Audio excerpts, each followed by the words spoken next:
Hey everybody, my name is Rebecca Waddell, and I want to kind of help anybody that's looking to make the medical booties for the supplies that are being asked for the COVID-19 medical crisis.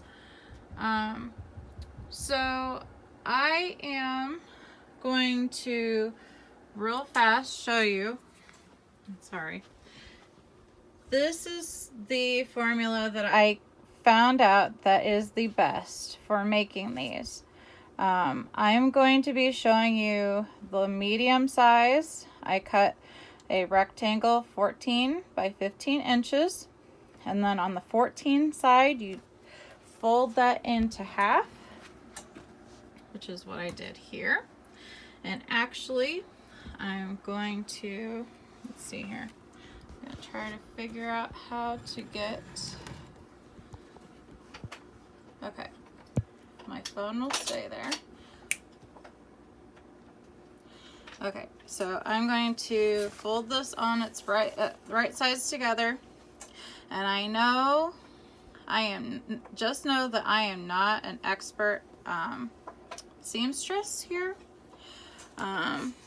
I do not pre-wash my fabric. I do not iron my fabric. And if you see anything, I'm sure I'll get comments, but this is how I'm doing it. This is how I've always done it, how I've taught myself how to do. So I am going to start on the fold, and I'm going to go to my serger and just serge. I do not turn the knife on my serger. I use the knife as a guide. So I'm just going to serge the two sides.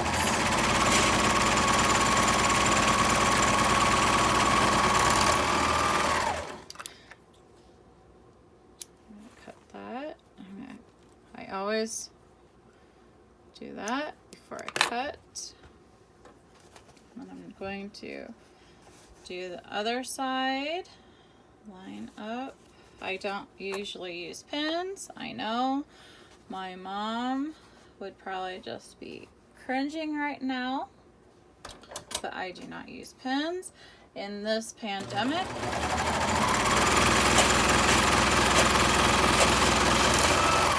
I feel as long as it is made correctly and as fast as I can. Okay, so I use this nifty little thing I got from Joann Fabrics, and I have a bunch of stuff on here. If you've never used a serger or anything, you know that you're supposed to sew the ends in. I use one of those, I think you call it a upholstery needle. Like I said, I am not an expert at this at all. I just have, I didn't see anything online or on YouTube, which is really weird, that really told anybody measurements or anything. The large measurement, my husband has a size 13 foot. And it fits over his shoe just fine. The medium, I have a size 10, sometimes like 9.5, and it fit just fine. And so the small, I would assume, would go down to like a size 6.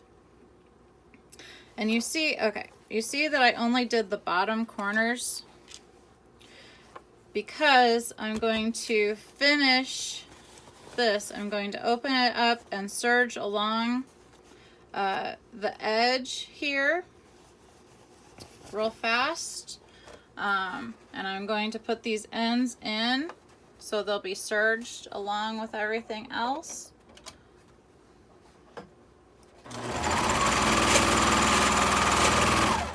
And you want to make sure that if you're not using the knife, you want your edge butted up to the right next to the knife as close as possible so that you do not miss the edge.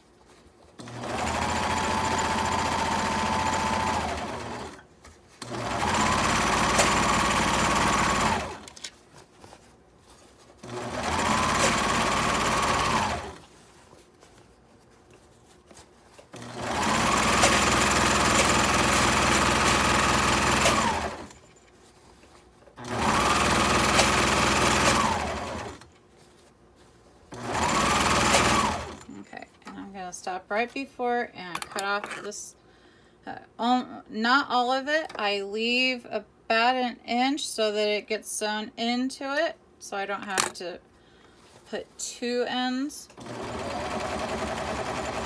be sewn through, and I just overlap a little bit, run it, and then I just cut off about that much, and then I get my needle back out.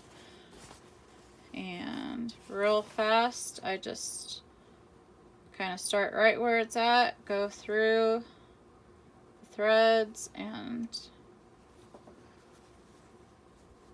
let's see here.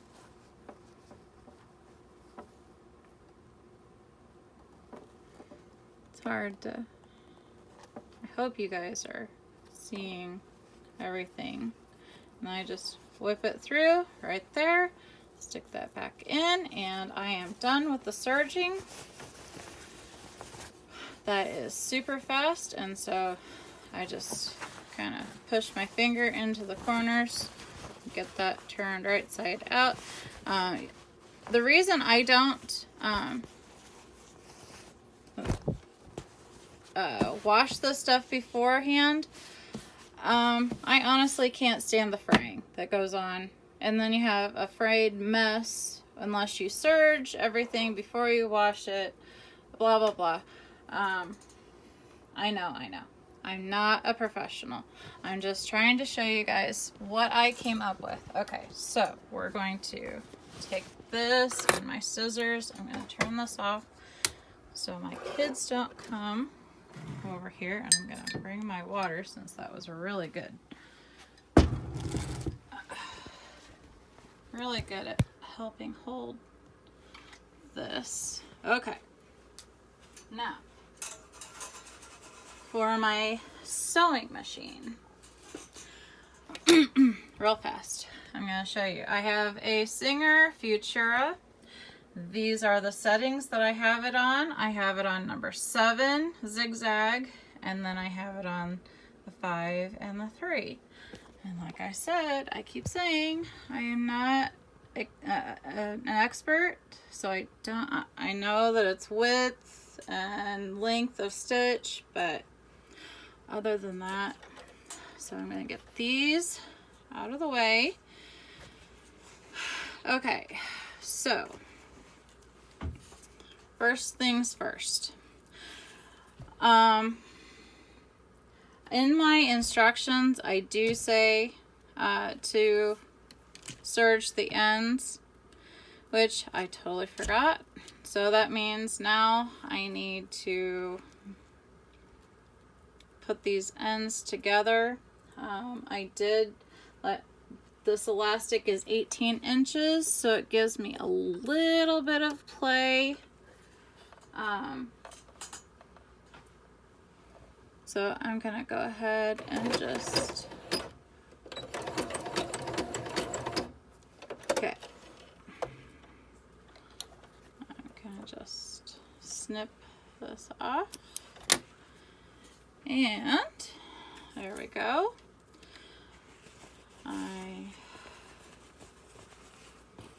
Okay, so here's how I divide my stuff into 4. End to end, can't see it, there we go. End to end, the one side is already marked for me. So this end, I'm just gonna put one of these little pins through it, like that. And then end to end like that. and I put a pin here and a pin on the other side so that I kind of have a gauge on how well I'm doing dividing everything up. Okay, so there's the elastic, and we already know end to end on here because of the serger seams. So I just match up the serger seams so I can find the other halves. Okay, get this out of the way. The other halves, and then I just put a little pin marking. I do not put my elastic on here and mark it for the quarters because I routinely get stuck with a pin if it's going the wrong way, or it's just, I don't have time for that. So this is much easier for me.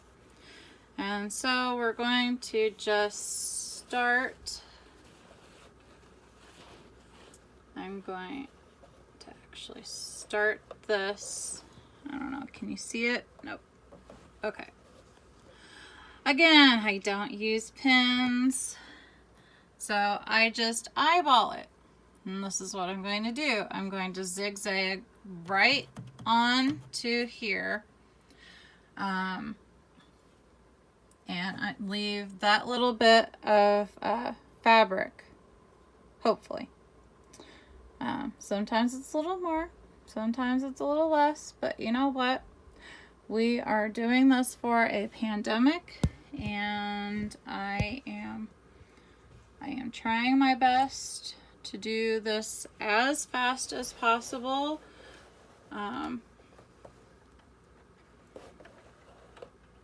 So the serged, if you don't know, the serged edges, if you don't have a serger, you can zigzag the edges. It's just so that when they put it through their heavy duty washers, it won't fray to absolute bits. Okay, so the first one, I'm going to take out the pin and hold on to it. And let's see here, I'm going to put my needle down so it always holds my place and I'm not having to worry about that. And I'm going to stretch this fabric, or this elastic, as far as I can. If you can see, it's stretched. And I'm going to put my thumb on it and hold it stretched straight across. And I'm going to adjust my fabric there, and then not sure how I can do this better. Let's see here. Sorry guys. Let's see if I can. Is this a little better?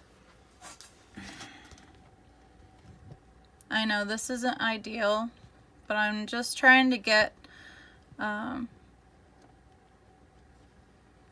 basics out to everybody. Okay, this isn't working.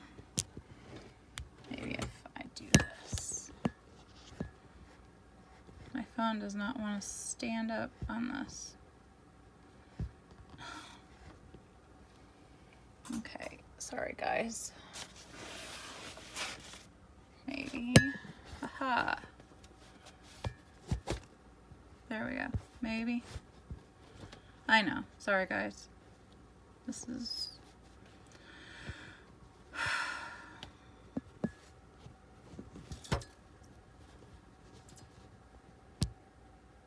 Okay. Hopefully you can see it. Okay. So I'm going to have my hand back here holding the fabric, and I hope you guys are able to see this. Okay. So we're going to back. Okay.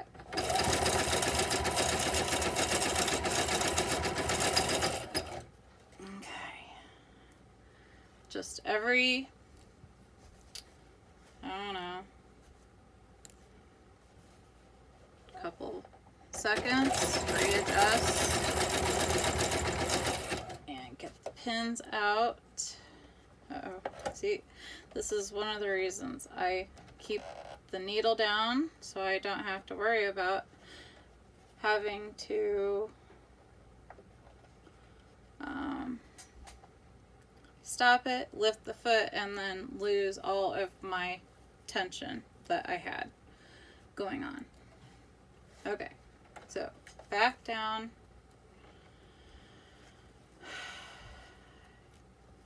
Get this. And I want it tight as can be.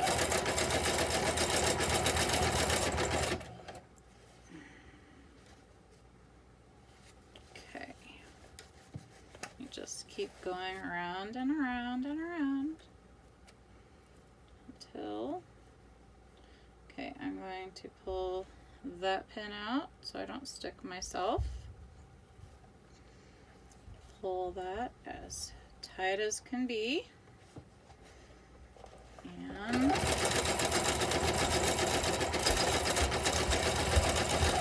continue.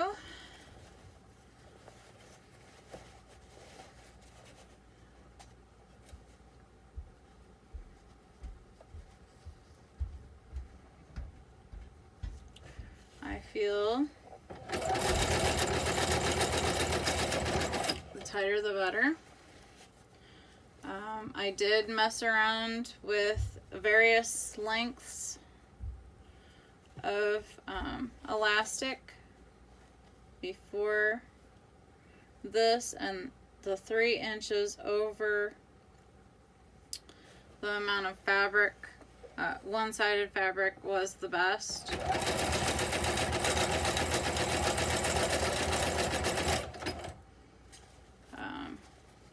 Because when we come over to this area, and I like to just, when I see the ends, I cut them off. I don't wait until the end. I can't stand that. If you see them, get them. Right? Okay. So we continue. Okay. And look, it's a little over, which is awesome. You don't want to be short. I'd rather be over by a little bit. I'm gonna do this little piece and then take the pin out. And then, since we only have a little bit left, if you have not worked with elastic before, this is all you have to do. Just make sure that the rest of it is stretched to fit so there's nothing bunching and left over.